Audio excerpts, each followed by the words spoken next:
warahmatullahi wabarakatuh. Di dunia saat ini, kita dihadapkan pada kejahatan yang sangat mengerikan.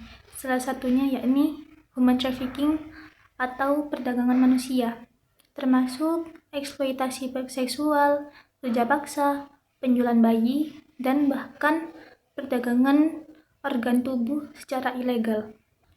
Dalam beberapa tahun terakhir, media menyoroti banyak kasus, seperti jaringan penjualan ginjal lintas negara, pembunuhan untuk pencurian organ, penculikan anak untuk diperdagangkan, bahkan buruh migran yang dijual untuk kerja paksa. Semua ini menggambarkan betapa tubuh dan harga diri manusia dapat dijadikan objek komoditas oleh pelaku yang tidak sama sekali punya hati nurani.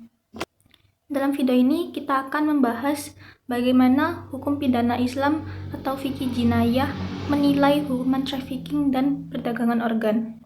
Mari kita simak videonya. Islam memandang manusia sebagai makhluk yang sangat mulia. Allah menegaskan dalam Quran surat Al-Isra ayat 70 yang berbunyi, "Walaqad karramna bani Adama", yang artinya, dan sungguh kami telah memuliakan anak Adam.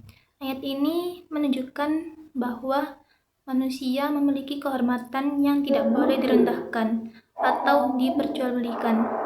Karena itu, human trafficking merupakan pelanggaran yang berat terhadap martabat manusia yang sangat dijunjung tinggi dalam Islam. Dalam perspektif fikih jinayah, human trafficking dapat dikategorikan sebagai beberapa jenis jarimah atau tindak pidana serius. Yang pertama yakni human trafficking dapat termasuk dalam kategori jarimah khatf, yaitu penculikan. Nabi Muhammad bersabda yang terdapat dalam kaidah fikih yang berbunyi la dararu wa la dirar, yakni tidak boleh saling membahayakan dan saling merugikan. Penculikan yang dilakukan untuk memperjualbelikan seseorang atau mengambil organnya termasuk dalam kejahatan yang mengancam keselamatan jiwa manusia. Human trafficking merupakan bentuk jarimah istirqaq, yaitu memperbudak orang merdeka.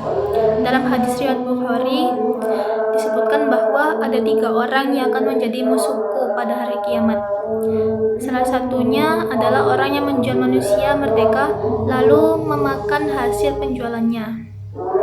Yang hal ini menunjukkan bahwa memperjualbelikan manusia adalah dosa besar yang dilaknat oleh Allah. Selain itu, perdagangan organ juga termasuk dalam jarimah i'tida ala jasad, yaitu agresi terhadap tubuh manusia. Ada pula hadis yang menyebutkan bahwa memecahkan tulang mayat sama seperti memecahkan tulang orang hidup. Jika menyakiti mayat saja dilarang keras, apalagi merusak tubuh orang hidup untuk mendapatkan organ tubuhnya. Dalam konteks perdagangan organ, Islam membedakan antara donor organ sukarela untuk menolong orang lain yang diperbolehkan dan penjualan organ tubuh manusia yang hukumannya jelas haram. Selain itu, perdagangan organ juga termasuk ke dalam jarimah i'tida ala al-jasad, yaitu agresi terhadap tubuh manusia. Dalam hadis disebutkan bahwa memecahkan tulang mayat sama seperti memecahkan tulang orang hidup. Jika menyakiti mayat saja dilarang keras, apalagi merusak tubuh orang hidup untuk mendapatkan organ tubuhnya. Dalam konteks perdagangan organ, Islam membedakan antara donor organ sukarela untuk menolong orang lain dan juga penjualan organ tubuh manusia yang hukumnya jelas haram. Tubuh manusia adalah amanah dari Allah Subhanahu wa Ta'ala dan tidak boleh diperjualbelikan. Perdagangan organ sering melibatkan pemaksaan, eksploitasi kemiskinan, serta dapat membahayakan nyawa orang lain. Allah juga berfirman dalam Quran surat Al-Maidah ayat 32 yang berbunyi, Man qatala nafsan Allah juga berfirman dalam Quran surat Al-Maidah ayat 32 yang berbunyi, "Man qatala nafsan faka'annama qatalan nasa jami'an." Barang siapa yang membunuh satu jiwa, seakan-akan ia telah membunuh seluruh manusia. Jika tindakan perdagangan organ menyebabkan cacat atau bahkan kematian, maka pelakunya dapat dikenai hukuman kisos atau diat sesuai dengan ketentuan syariat. Dalam hukum pidana Islam, sanksi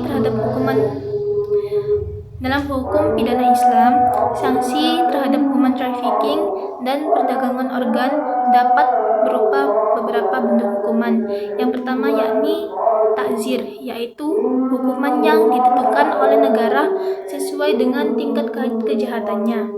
Karena human trafficking itu dapat merusak ketertiban umum dan dapat menghilangkan martabat manusia. Negara dapat menjatuhkan hukuman penjara panjang, denda besar, penyitaan harta, pengawasan ketat, bahkan juga hukuman mati jika korban meninggal akibat kejahatan tersebut. Yang kedua yakni ada hukuman kisos dan diat. Jika pengambilan organ menyebabkan hilangnya fungsi tubuh atau cacat permanen, maka pelaku dapat dikenai kisos anggota tubuh atau diat sebagai kompensasi.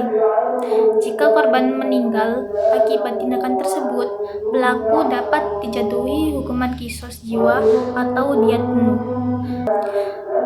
Dalam kasus perdagangan manusia yang berujung pada eksploitasi seksual, pelaku dapat dikenai jarima zina atau jarima pemaksaan yang hukumannya dapat berupa cambuk, penjara, atau bahkan takzir berat lainnya. Seluruh bentuk human trafficking bertentangan dengan tujuan utama syariat atau maqasid syariah.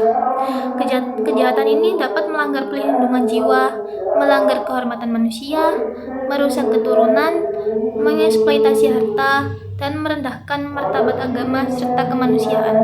Oleh karena itu, Islam memerangi segala bentuk perdagangan manusia secara total.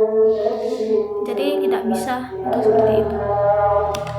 Untuk kesimpulannya, dari perspektif hukum pidana Islam, human trafficking dan perdagangan organ adalah kejahatan besar yang dapat merusak kemuliaan manusia.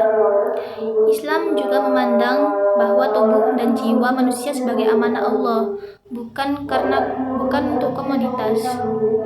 Human trafficking juga mencakup penculikan, eksploitasi, perbudakan, dan perusakan tubuh.